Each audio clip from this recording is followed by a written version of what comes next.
Hello friends, welcome back to my channel. आज के इस वीडियो में हम बात करने वाले हैं अधिगम की विधियां और अधिगम के प्रकार। आज का ये वीडियो बहुत ही इंटरेस्टिंग होने वाला है, सो बने रहिए। So let's start the video. तो चलिए देखते हैं लर्निंग के कितने प्रकार होते हैं। तो सबसे पहला क्या है, गत्यात्मक सीखना। किस किस तरीके से हम किसी भी चीज को सीख सकते हैं, इसको आज हम डिस्कस करते हैं। तो सबसे पहला क्या है, अधिगम के प्रकार यानी कि टाइप्स ऑफ लर्निंग। इसमें सबसे पहला क्या है, गत्यात्मक सीखना। ये नाम से ही स्पष्ट है, गत्यात्मक सीखना यानी कि गति करके सीखना। जो भी चीज हम गति करके सीखते हैं, मोशन में होकर सीखते हैं, उसको क्या कहते हैं, गत्यात्मक सीखना। गति करके सीखना, इसमें क्रियाओं के गति पर अधिक ध्यान दिया जाता है। इसमें किस पे ध्यान दिया जाता है, क्रियाओं, जो भी काम हम करते हैं उसके गति पर ध्यान दिया जाता है। जैसे बालक बिना किसी सहारे के खड़ा होना सीखता, शर्ट में बटन लगाना, साइकिल इत्यादि। जैसे कि साइकिल चलाना सीखते हैं तो वो क्या होता है, वो गति करना होता है, हम गति में रहते हैं। जैसे शर्ट में बटन लगाना क्या है, मोशन है। शर्ट में बटन लगाना सीखते हैं तो ये क्या होता है, मोशन होता है। उसके बाद है कि साइकिल सीखना, बालक बिना किसी सहारे के खड़ा होना सीखता है। जब छोटे बच्चे चलना सीखते हैं या फिर खड़ा होना सीखते हैं तो वो क्या होता है, वो गति करके सीखते हैं। तो ये नाम से ही स्पष्ट है, गत्यात्मक सीखना यानी कि गति करके सीखना। अब दूसरा है शाब्दिक या वाचिक सीखना। शाब्दिक या वाचिक, इसको तो हम शाब्दिक भी कह सकते हैं या वाचिक भी कह सकते हैं।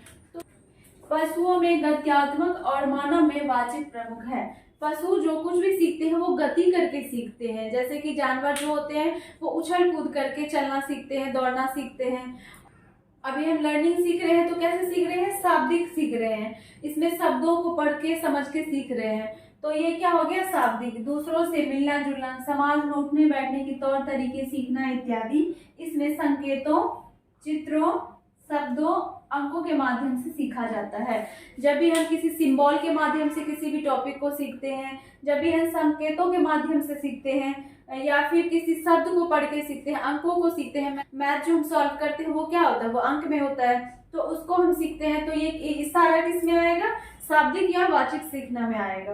ओके, अब नेक्स्ट है समस्या समाधान। इसमें बहुत से क्रियाओं में से किसी सही प्रतिक्रिया को चुनते हैं। क्या करते हैं, बहुत सारे क्रियाएं करते हैं। जब कोई भी प्रॉब्लम हमारे लाइफ में आती है या कोई भी चुनौती आती है या कोई भी काम हम सीखते हैं तो बहुत सारे तरीके अपनाते हैं। बाद में जो सटीक तरीका होता है उस तरीके से हम अपने समस्याओं को सुलझाते हैं। तो विभिन्न प्रकार के गतिवाही और वाचिक कौशलों के अर्जन से समस्या समाधान सीखते हैं। इसमें वाचिक और गतिवाही दोनों सीखना जो होता है शामिल होता है। कैसे, जैसे अगर कोई सिलाई सीख रहा है तो जो सिखा रहे हैं उसको, तो वो उसको कटिंग करना भी सिखाते हैं, तो ये क्या हो गया, गतिवाही हो गया। और वाचिक कौशल क्या हुआ इसमें, कि वाचिक हुआ कि उसको सिखाते हैं कि यहाँ से 2 इंच काटना है, यहाँ से 4 इंच काटना है, कैंची ऐसे घुमाना है, तो ये क्या हो गया, वाचिक हो गया। और जब वो बार बार किसी चीज को सीखता है, जब सटीक तरीका उसको पता चल जाता है कि हाँ ऐसे नहीं ऐसे काटना है, तो वो अच्छे से सीख जाता है। तो यही क्या है, समस्या समाधान में गतिवाही कौशल और वाचिक कौशल दोनों का सम्मिलित रूप होता है और बहुत सारे तरीकों से हम किसी एक सटीक तरीकों पे पहुंच पाते हैं और समस्या का समाधान होता है। नेक्स्ट है रटकर सीखना, यानी कि जैसे कि कोई भी पोएम हम सीखते हैं। जैसे छोटे बच्चे को जब हम पोएम याद करने के लिए देते हैं तो जरूरी नहीं कि वो सारे वर्ड्स का मीनिंग उसको पता होता है, फिर भी वो क्या करता है, बिना समझे बिना सोचे वो सारे पोएम को रटकर सीख जाता है। तो रटकर सीखना में क्या होता है, इसमें व्यक्ति किसी भी चीज को मनमाने ढंग से बिना समझे रटकर सीखता है। तो रटकर सीखना तो बहुत ही आसान है। लर्निंग का जितना भी टॉपिक है वो सारा मैं आप लोगों को कवर करवा दूंगी। अच्छे से आप लोग इस वीडियो को देखिएगा तो सारा टॉपिक क्लियर हो जाएगा। सो नेक्स्ट है समझकर सीखना। समझकर सीखना, ये वर्ड से ही स्पष्ट है, ऐसे अधिगम का शिक्षा में बहुत महत्वपूर्ण है। समझकर सीखना जो होता है उसका टीचिंग में बहुत ही महत्वपूर्ण रोल है। क्यों, अगर हम अभी अधिगम सीख रहे हैं, ये अधिगम क्या है, व्यवहार में अस्थायी परिवर्तन है। ऐसे ही हम इसको रट लिए कि व्यवहार क्या, लर्निंग क्या है, व्यवहार में अस्थायी परिवर्तन है। तो अगर कोई हमसे पूछ दिया कि ये इसका मतलब समझाओ, और अगर हम समझकर इसको याद नहीं करते, समझकर नहीं पढ़ते हैं, तो क्या हम बता पाएंगे एग्जाम में अच्छे से हम लिख पाएंगे? नहीं। हमें शिक्षण सामग्री के सार तत्वों को समझकर एवं इसका संबंध पूर्व ज्ञान से जोड़ते हुए अधिगम से है। जैसे कि मैथ में अगर कोई फॉर्मूला हम याद करते हैं और जब हम क्वेश्चन सॉल्व करते हैं तो उस फॉर्मूला को हम क्वेश्चन सॉल्व करते टाइम उसमें यूज करते हैं, तो वो फॉर्मूला जो हम पहले याद कर चुके होते हैं वो क्या हो गया? पूर्व ज्ञान हो गया, जिसको जोड़कर हम वो क्वेश्चन को सॉल्व करते हैं। या फिर जैसे अधिगम के, अभी क्या सीख रहे हैं? अधिगम के प्रकार सीख रहे हैं। अगर अधिगम का अर्थ ही नहीं पता होगा कि अधिगम क्या है, कि इसकी परिभाषा क्या है, तो अधिगम के प्रकार को हम अच्छे ढंग से समझ नहीं पाएंगे। तो यही बोल रहे हैं कि समझकर सीखने में क्या होता है कि जो भी हम पहले सीख चुके होते हैं, जो भी हमारा पूर्व ज्ञान होता है, उसको हम रिलेट कर पाते हैं अभी प्रेजेंट जो हम सीख रहे हैं उसके साथ। यही है समझकर सीखना। आगे क्या है? साभिप्राय तथा प्रासंगिक सीखना। साभिप्राय तथा प्रासंगिक सीखना, जब व्यक्ति अपनी इच्छा या किसी उद्देश्य के साथ किसी कार्य या पाठ को सीखता है।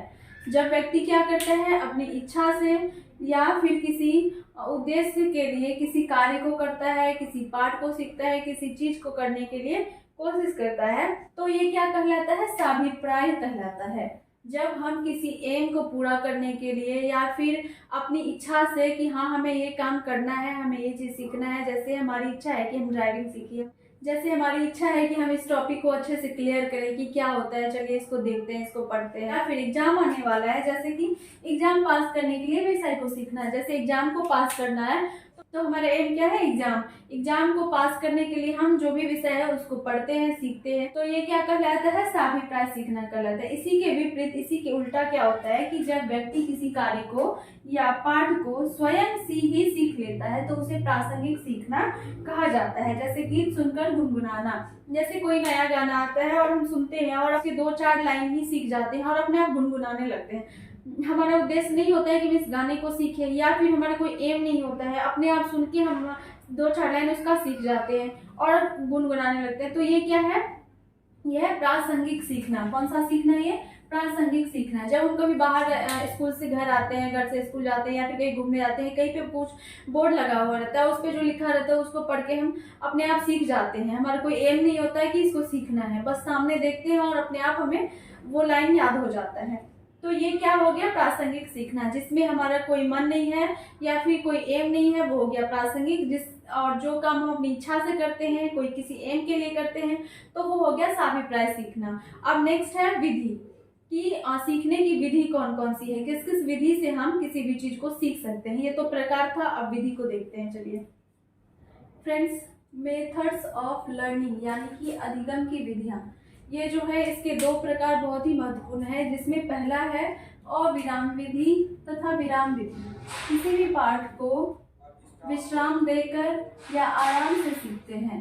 जब हम कोई भी चीज़ सीखते हैं तो बीच में हम थोड़ा सा रेस्ट करने के लिए गैप ले लेते हैं, 5 मिनट 10 मिनट का, तो प्रत्येक 20 मिनट के बाद 5 मिनट का विराम लेते हैं। अगर कोई पाठ है, कोई लेसन है जिसको हम सीखते हैं, तो बहुत ही लंबा लेसन है, तो उसको सीखने के लिए जब हम ब्रेक ले लेते हैं, 20 मिनट 30 मिनट सीख लेते हैं, उसके बाद हम 5 मिनट रेस्ट कर लेते हैं, तो रेस्ट करके सीखना, आराम से सीखना, ये क्या कहलाता है? विराम विधि कहलाता है।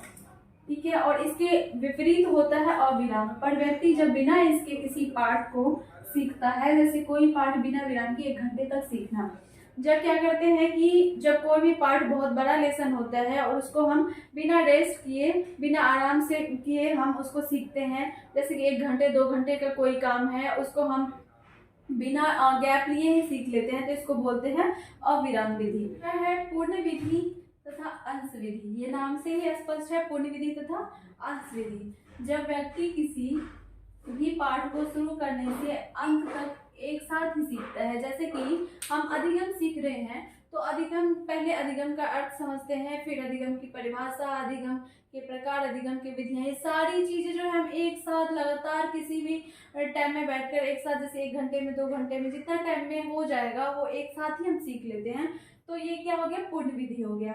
बट जब व्यक्ति अपने सुविधानुसार कई भागों में बांटकर सीखता है तो उसे क्या कहते हैं? अंश विधि।